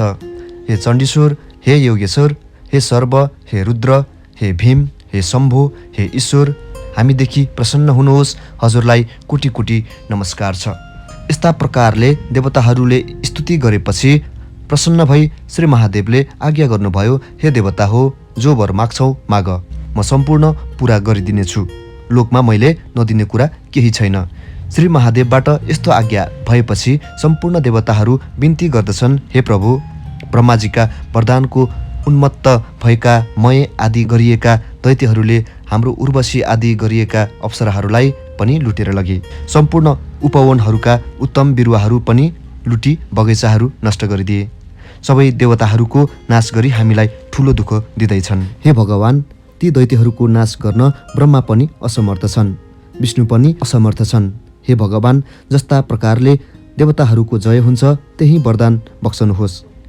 यस्ता प्रकारले देवताहरूको स्तुति सुनेपछि श्री महादेव प्रसन्न भई देवताहरूलाई आज्ञा भयो, हे देवतागण, तपाईँहरूको कुरा ठिकै हो, तर त्रिपुरवासी दैत्यहरू वैदिक सनातन धर्ममा लागेका छन्।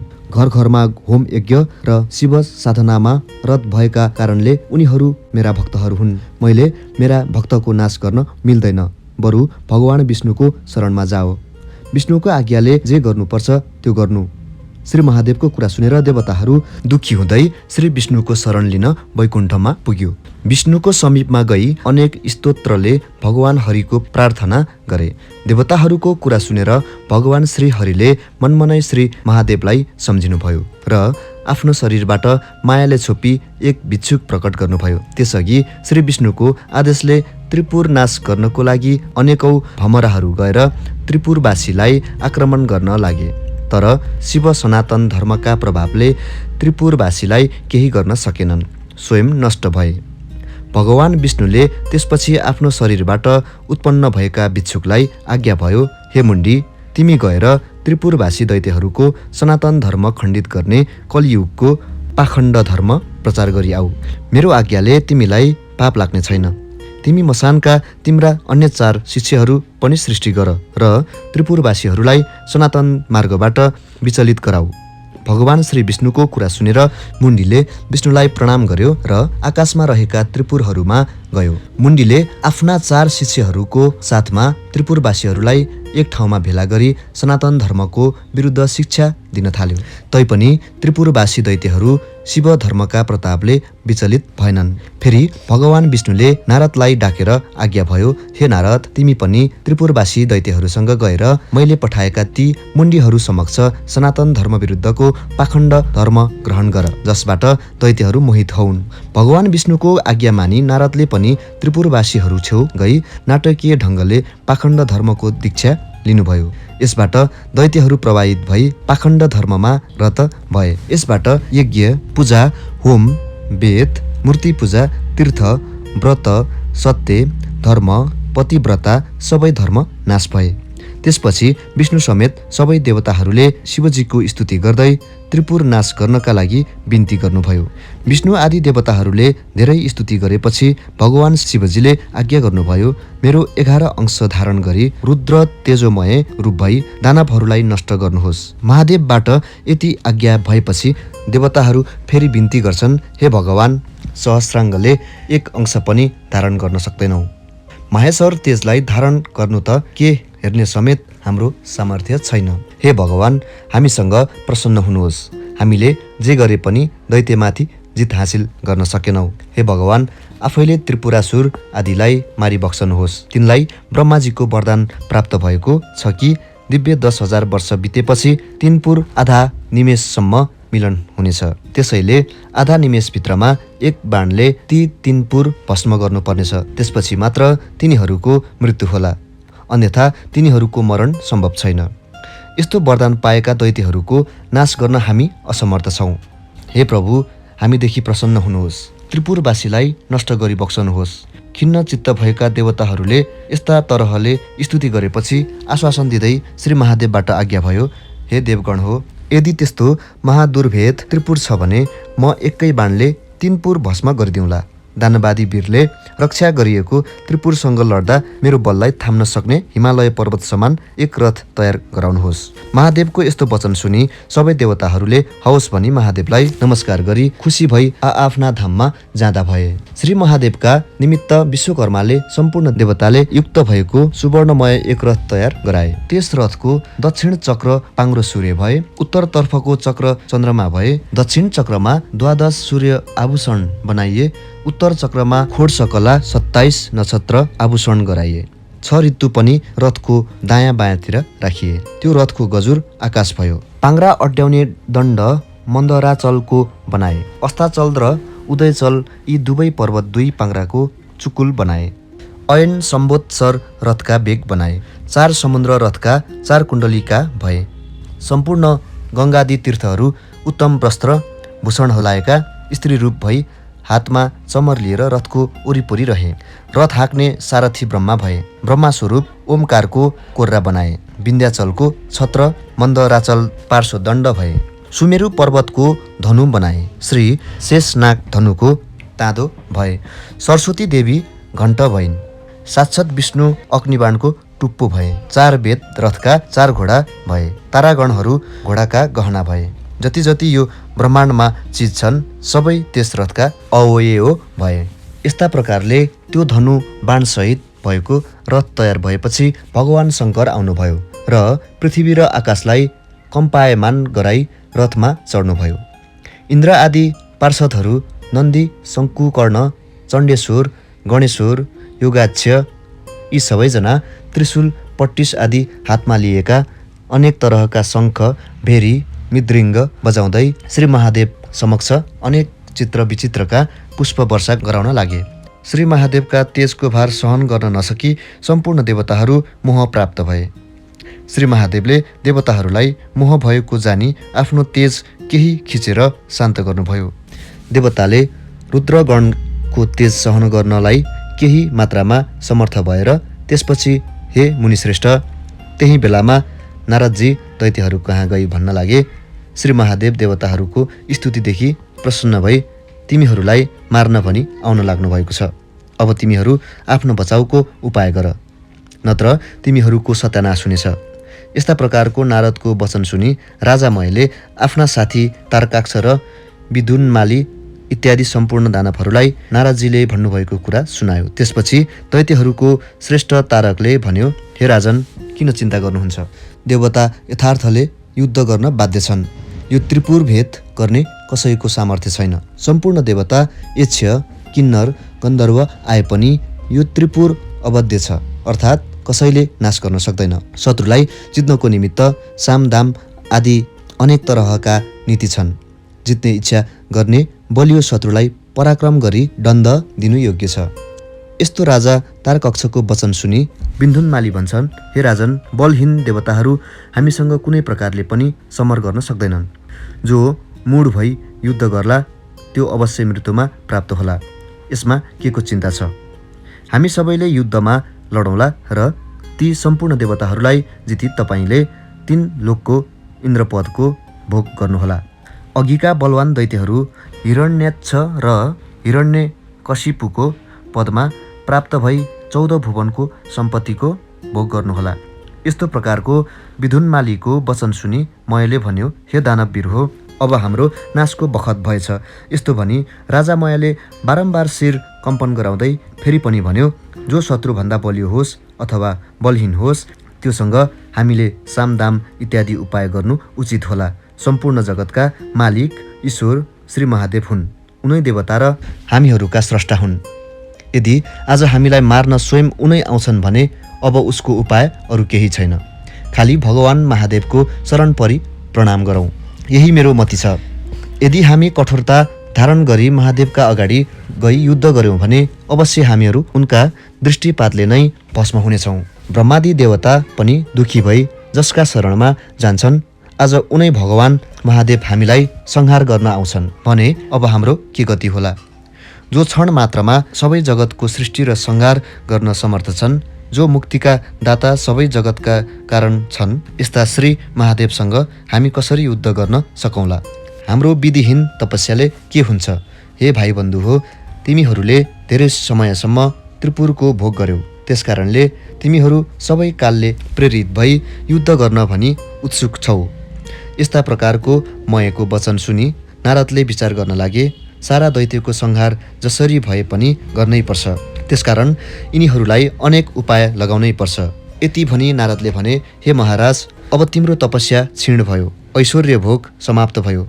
अब सङ्ग्राममा अघि नसरी नपुंसक झै ती देवताहरूका शरणमा जानुभन्दा सङ्ग्राममा लडी मोक्ष हुनु उत्तम ठान्छु। यदि महादेवका हातबाट मर्यो भने श्री महादेवका प्रथम गणका अधिपति हौला। शरणमा गयो भने पनि देवताका हितका निमित्त श्री महादेवले तिमीहरूलाई नमारी छोड्नु हुने छैन। फेरि यस्ता दानवको राजा भएर पनि कातरता किन गर्दैछौ? लड्दा कदाचित जित्यौँ भने 3 लोकको राज्य पनि भोग गरौँला। यस्ता प्रकारले नारद ऋषिको वचन सुनि तारकाक्ष, विदुनमाली आदि दैत्यहरू आयु क्षीण भएका हुनाले मोहमा परि भन्न लागे, हे महाराज, नारदजीबाट जो आज्ञा भयो त्यो धेरै उत्तम हो। यस्ता प्रकारले महादैत्यहरूको वचन सुनि महानाम गरेको राजा दानवले भन्यो, तिमीहरूको श्री सम्पत्ति नष्ट हुने बेला भएछ, किनभने तिमीहरूको बुद्धि उल्टो भयो। यस्तो जानी नारदजीबाट आज्ञा भएको धेरै ठिक छ। मय र अन्य दानवको कुरा सुनेर नारदजी पनि धेरै प्रसन्न भई सबै दैत्यहरूलाई युद्ध गर्नमा तत्पर गराई श्री महादेव भएका ठाउँमा गए। ती दैत्यहरू पनि युद्ध गर्नलाई तत्पर भई युद्धमा लालसा गरी अनेक तरहका शस्त्र अस्त्रको सुसज्जित भई युद्ध गर्न तयार भए। तारकाक्ष, बलुवासुर, विदुनमाली आदि दैत्यहरू र राजाहरू पनि युद्ध गर्न राजाको अगाडि आएर अनेक तरहका बाजा बजाई सिंहनाद गर्न लागे। दानवका सेनाहरू पनि भयभीत भई भन्न लागे, ऊ रथ आयो, रथको ध्वजा पनि देखियो। यस्तै वाक्य परम्परमा भन्न लागे र भयशोकलाई त्याग गरिरहन लागे। उनीहरू पशु जस्तै भएर जसरी अग्निको समीपमा पुतली जान्छन्, त्यस्तै गरी कालले ग्रस्त पारेको त्रिपुरवासी दैत्यहरू शिवजी कहिले आइपुग्छन् भनी हेर्न लागे। कुमारजी आज्ञा गर्नुहुन्छ, हे अगस्त्य मुनि। शिवसेनाहरू पश्चिम सागरको शिर भागमा रहेका अनेक प्रकारका पताकादिले शोभित सुमेरु पर्वत समानका त्रिपुरहरूलाई देखि नन्दीश्वर आदि गणहरूले सिंहनाद गर्न लागे। चण्डेश्वर पनि बडो दीप्तिमान कुठार लिएका प्रचण्ड मुखबाई प्रमथादि गणको अगाडि उपस्थित भई देदीप्यमान त्रिशूल हातमा लिई शिवतुल्य पराक्रम गर्दै आए। गणका अधिपति शङ्कुनायक पनि मुसल हातमा लिई प्रमथ गणका पार्श्वभागमा खडा भए। नन्दी, भृङ्गी, वीरभद्र आदि अनेक गणहरू वज्र, त्रिशूल, गदा, परिख आदि लिई युद्धका निमित्त अग्रसर भए। दैत्यगण पनि श्री महादेवको रथ आएको देखि युद्ध गर्नु भनी अनेक प्रकारका दिव्य आयुध हातमा लिई निस्केर गणहरूसँग अति क्रोध भई युद्ध गर्न लागे। त्यसबेला श्री महादेवले पनि त्रिपुरलाई दग्ध गरे जस्तै हाँस्दै ठुलो सिंहनाद गरी युद्ध गर्न लाग्नुभयो। नन्दी महावली दैत्यगणसँग युद्ध गर्न लागे। भृङ्गीले 10 बाण छोडी विदुनमालीलाई भेदन गरी रातारात आँखा पार्दै शिलाले ठोक्न लागे, तर पनि उसलाई केही गर्न सकेनन्। भृङ्गी र रिटीले विदुनमालीका पृष्ठभागमा प्रहार गरे। साथै उसले पनि पूर्ण हुङ्कारले भृङ्गी र रिटीलाई प्रहार गर्यो, जसको वेदना सहन नसकी भृङ्गी र रिटी त्यहाँबाट पलायन भए। जब त्यस दैत्यराजले यिनीहरूलाई जित्यो, तब गणनायक गणेशको काँधमा त्यो दैत्यले 1000 बाण छोडी वेदन गर्यो। फेरि 10 बाण छोडी गणेशका मर्ममा घाउ गराई वेदना गरायो। तब गणेशजीले अति क्रुद्ध भई आफ्नो सुँध पसारी त्यसको गर्दनमा बेरिमत्ता हात्तीले कमलको फूल सुँडले मर्काए तलाउबाट उखेली फ्याके जस्तै विदुनमालीको शिर पनि उखेलेर फ्याक्नुभयो। त्यसको टाउको शरीरबाट छेदन भएको शिर सरोवरबाट निस्केको हात्तीको दाँतबाट अड्केको कमलको फूल जस्तै शोभामा प्राप्त भयो। त्योदेखि भृङ्गी नाना तरहले जय जयकार गर्दै नाच्न थाले। त्यसपछि नेमी र बल नाम गरेका 2वटा दानव वीरहरू क्रोधले युक्त भई आएर बाण छोडी गणेशलाई मर्ममा घाउ गराउन लागे। शङ्कुकर्णले तिनीहरूलाई बीचमै रोकी उनीहरूको ध्वजा, रथ, सारथी र घोडा सबै काटी विरथी गराए। ती 2 जनाले फेरि अर्को रथमा चढेर ती चण्डेश्वर गणनायकका मर्ममा हजारौं बाण हानी घाउ गराए। गणेश्वरले पनि क्रोधले रातारात आँखा पारेर भयङ्कर मसुल प्रहार गरी ती दुवैलाई यमराज कहाँ पुर्याइदिनुभयो।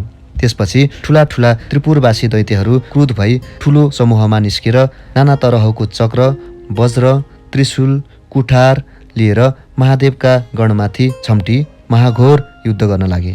शिवगणहरू पनि शिवको आज्ञा पाएर उन्मत्त सिंहले मृगहरूलाई लखेटे जस्तै दैत्यहरूको सैन्य बललाई बारम्बार छिन्न भिन्न गरी मार्न लागे। दैत्यहरूका कसैका शिर छैनन्, कसैका गिँड छैनन्। यस्तै प्रकारले तिनीहरू नाश हुन लागे र नदी बहे झैँ रगत बह्यो। वायुको बेग लाग्नाले छिन्न भिन्न भएका मेघ मसान र वज्रको तोड लागि चूर्ण भएका दैत्यहरू पर्वतहरूका शिखर झरे झैँ गिर्दै पश्चिम समुद्रमा खस्न लागे। नेमी र बल नाम गरेका दैत्यहरूलाई शङ्कुकर्णले मारे भन्ने दैत्यहरूले सुनेपछि उनीहरू पनि क्रोधित हुँदै यो कुरा तारकाक्ष नाम भएको दैत्यलाई सुनाए। त्यो खबर सुनेर तारकाक्ष दैत्य आफ्नो घरदेखि निस्किएर आयो र गणनायकहरूमाथि झम्ट्यो र अनेक तरहसँग बाण वृष्टि गर्यो। गणनायक शङ्कुकर्णले पनि त्यस महाबली दैत्यका शिरमा वज्र प्रहार गरी सिंहनाद गरे। भूमिमा ढलेको तारकाक्षले पनि शिरले चुर भई उठेर चक्र प्रहार गर्यो। गणेश्वर शङ्ककर्णले पनि त्यसलाई अति वेदना पुग्ने गरी मुड्कीले हानिदिए। शङ्ककर्णको मुड्कीको प्रहार सहन गर्न नसकेर त्यो दैत्य मूर्छा परी भुइँमा ढल्यो। उसले आफ्ना उत्तम हतियारलाई पनि त्याग्यो। त्यो दानव मुड्कीको वेदना सहन नसकी मृत्यु प्राप्त भयो। यस्ता प्रकारले त्यो दैत्य मरेको देखि अन्य दैत्यहरूले त्यसको लासलाई उठाएर राजामय भवनमा लगी सारा वृत्तान्त बताए, साथै अनेक तरहसँग विलाप गर्न लागे। दानवहरू यसरी विलाप गर्दै रोएको देखेपछि दानवहरूलाई सम्झाइ मयले भन्यो, तिमीहरूले केही सुर्ता नगर, मेरा घरमा अमृतको कुण्ड छ, त्यसैमा दैत्यहरूलाई लगी डुबाऊ। राजामयको कुरा सुनेपछि ती दैत्यहरू प्रसन्न भई अमृतमा डुबाई दैत्यपति तारकासुरलाई बचाए। अरू मरेका दैत्यहरूलाई पनि त्यही अमृत कुण्डमा डुबाएर बचाए। त्यसपछि दैत्यहरू प्रसन्नताले मयलाई शिर नुहाई प्रणाम गरे। तब त्यो तारकाक्ष फेरि बडो बेगले सङ्ग्राम भूमिमा आयो। तारकाक्ष आएको देखेर ब्रह्माजीले आफ्नो बायाँ हातले त्यस दैत्यलाई देखाई श्री महादेवसँग भन्नु लाग्नुभयो, हे महादेव, त्यो दैत्य अघि मरेको थियो, अहिले कसरी बाँचेर आयो? मयको घरमा अमृतको कुण्ड छ, त्यस अमृतले गर्दा मयले दानवहरूलाई बचाउँछ। हे शम्भो, यदि यसको अमृत रह्यो भने हामीले दैत्यहरूलाई जति मारे पनि मरेका ती दैत्यहरूलाई मयले बारम्बार बचाउनेछ। यसकारण बाण प्रहार गरी मयको घरमा रहेको त्यो अमृत खिचेर लिनुपर्छ। ब्रह्माजीको यस्ता प्रकारको वचन सुनि श्री महादेवले आज्ञा गर्नुभयो, हे ब्रह्माजी, तपाईँले भन्नुभएको कुरा ठिकै हो, अब म बाण प्रहार गरी अमृत खिचेर लिन्छु। यति भनी श्री महादेवले आफ्नो बाण धनुषमा चढाई त्रिपुरमा रहेका अमृतको कुण्ड नष्ट गर्नुभयो। फेरि ब्रह्माजी बिन्ती गर्नुहुन्छ, हे देवेश, अब त्यो बाणको सरग्रहण गर्नुहोस्। मैले त्रिपुरवासी दैत्यहरूसँगको लडाईँ धेरै देखेँ। लड्दा लड्दा आज पूर्ण 10,000 वर्ष व्यतीत भइसक्यो, तैपनि त्रिपुरको क्षय भएन। अब त्यो बाण चाँडो छोड्नुहोस् र ती शत्रुहरूको नाश गर्नुहोस्। ती तिनपुरहरू अब आधा निमेषभर मात्र एकत्र भई फेरि अलग हुनेछन्। जोडिएका पुरहरू अलग भएपछि फेरि बाण छोडे पनि केही हुने छैन, किनभने यिनीहरूलाई मैले यस्तै वरदान दिएको छु। हे भगवान, यदि मेरो बिन्ती लाग्छ भने बाण प्रहार गरी यी त्रिपुरहरूको नाश गर्नुहोस्। ब्रह्माको यस्तो प्रकारको वचन सुनि महादेवले त्यो उग्रवाण धनुमा चढाई धनुलाई तलमाथि झुकाउनुभयो। जब दिव्य 10,000 वर्ष पुग्यो तब आधा निमेषका निमित्त ती तिनपुरहरू पनि जोडिए। ठिक त्यसै बेला श्री महादेवले आफ्नो योगबलले ती तिनपुरहरूलाई निश्चल गराइदिनुभयो र त्यसै बेला सारा जगत पनि निश्चल भयो। त्यसपछि शिवजीको साथमा भएको उग्रवाण अग्नि सोमयुक्त थियो। त्यस बाणको टुप्पोमा स्वयं नारायण बस्नुभएको थियो। श्री महादेवले तत्काल त्यो उग्रवाण प्रहार गर्नुभयो। त्यस बाणको असरले त्रिपुरका सबै घरहरूको चारैतर्फ आगो लागि दग्ध हुन लाग्यो। त्यही बेला श्री महादेवले आफ्ना अत्यन्त प्रिय नन्दीलाई डाकेर अराउनुभयो, हे नन्दी, तिमी चाँडो गई अग्निलाई भन, त्यो मय नाम गरेको दैत्यराज मेरो भक्त हो, त्यसलाई अग्निले दग्ध नगराउन्। महादेवको यस्तो आज्ञा सुनि आफ्नो तपोबलका योगबलले वायु समान भई बाणभन्दा पनि चाँडो गई नन्दजी मयका घरमा प्रवेश गरे। त्यहाँ गएर उनले मय नाम गरेको दैत्यलाई भेटे। त्यो दैत्य आफ्नो अगाडि शिवलिङ्ग राखेर शिवजीको ध्यान गरेर बसिरहेको थियो। नन्दीले त्यसलाई भने, तिमीलाई अग्निले जलाउने छैनन्, किनभने तिमी श्री महादेवका भक्त रहेछौ, त्यसकारण अब तिमी पाताल जाऊ। मयले जब शिवगण नन्दीको वचन सुन्यो तत्काल उसले नमस्कार गर्दै पातालतर्फ हिँड्न लाग्यो। त्यही बेला अग्नि पनि त्यहाँ आइपुग्यो। नन्दीले अग्निलाई महादेवको आज्ञा सुनाइदिए। यसपछि अग्निले मयलाई भने, अब तिमी यहाँबाट तुरुन्त हिँड, किनभने अब क्षणभरमा त्रिपुर भस्म हुनेछ। अग्निदेवको वचन सुनेर हवस पनि सुवर्णमय शिवलिङ्ग लिई तत्काल पातल गयो। नन्दी त्यहाँबाट फर्किए र महादेवसँग सम्पूर्ण विस्तार बिन्ती गरे। त्यसपछि त्रिपुर भस्म हुन लाग्यो। त्यहाँका सबै घरहरू डढेर नष्ट भए। अनेक दानवहरू रोएको र कराएको शब्द सुनिन लाग्यो। वस्त्र खुस्केका, झ्याल विमान र अटालीमा रहेका, पहेँला र उच्च स्तन भएका, मदले उइहल नेत्र भएका, आफ्ना पतिहरूका प्रिय भएका स्त्रीहरू अग्निबाणले भयभीत हुँदै घर घरमा यत्रतत्र दगुर्न लागेका देखिन थाले। कोही आफ्ना पतिलाई अङ्कमाल गर्न लागे, कोही दानवहरू आफ्ना स्त्रीहरूलाई बोकी त्रिपुरदेखि भाग्न लागे। पहिले शिवजीको भक्ति गर्ने दानवहरू अब शिवशक्ति र सम्पूर्ण भूषणहरूले हीन भए। पर्वताकार देखिने ती दैत्यहरू एकाएक गरी महासागरमा खस्न थाले। आकुल भई समुद्रमा खसेका ती भयङ्कर दैत्यहरूलाई अनेक प्रकारका जलजन्तुहरूले भोजन गर्न लागे। आफ्ना पतिलाई जलमा परेको देखि विलाप गर्दै कति स्त्रीहरू अग्निमा प्रवेश गरी डढी मरेका पनि देखिन लागे। यस्तो प्रकारसँग विष्णु अग्निमय सोममय बाणले त्रिपुरको भस्म गराइदिएर त्यो सम्पूर्ण त्रिपुरलाई सागरमा डुबाई फेरि त्यो बाण शिवजीको हातमा प्राप्त भयो। हे अगस्त्य मुनि, यस्ता प्रकारले त्रिपुर डढेपछि ब्रह्मादि सबै देवताहरू आफ्ना अधिकारमा प्राप्त भई शिवजीलाई प्रणाम गरी स्तुति गर्न लागे। हे भगवान, यो रौद्र कर्म आज हजुरले गर्नुभयो, यस्तो अरू कसैले गर्न सक्दैन। आज हजुरले दैत्यहरू मारी त्रिपुरको पनि भस्म गर्नुभयो। हे महादेव, हाम्रो आपत्ति नाश गर्ने, सदा स्थिर रहने यस्ता तपाईँलाई कोटी कोटी नमस्कार छ। देवताहरूको यस्तो स्तुति सुनेर महादेवले आज्ञा गर्नुभयो, हे देवता हो, तपाईँहरूलाई मैले सदा पुत्रका रूपमा पालन गर्नुपर्छ। आज शत्रु मर्नाले तपाईँहरूको अभिलाषा पुरा भयो। अब प्रसन्न भई आफ्ना आश्रममा जानुहोस्। यस्तो आज्ञा महादेवबाट भएपछि शिवजीलाई प्रणाम गरी सम्पूर्ण देवताहरू आफ्ना आश्रममा गए। देवताहरू गएपछि प्रमुख र प्रथम गणहरूले पूजित भई नन्दी, भृङ्गी, भूत, प्रेतसहित श्री महादेव पनि कैलाश जानुभयो। हे मुनि, यो कसैले वर्णन गर्न नसक्ने त्रिपुर दाह मैले वर्णन गरेँ। जो शिव भक्त मनुष्य प्रसन्न, पवित्र र एकचित्त भई यसको पाठ गर्ला, त्यो सम्पूर्ण पापदेखि मुक्त भई अन्त्यमा देवता भई स्वर्ग प्राप्त गर्ला। मैले 5औं अध्यायसम्म वाचन गरी भिडियो राखेको छु। यो मेरो पहिलो वाचन हो। तपाईहरूले कतिपय ठाउँमा नबुझेको हुन सक्छ, त्यसमा क्षमा प्रार्थी छु। यस कथालाई अध्याय 1बाट अध्याय 5सम्म सुनेर साथ दिनुभएकोमा धेरैभन्दा धेरै धन्यवाद छ। अब 6औं अध्यायबाट पुनः अर्को भिडियो बनाउनेछु। त्यतिन्जेलसम्मको लागि यहाँबाट बिदा लिन चाहन्छु। तपाईहरूलाई स्वस्थानी व्रत कथाभित्र पर्ने 33 कोटी देवताले रक्षा गरून्।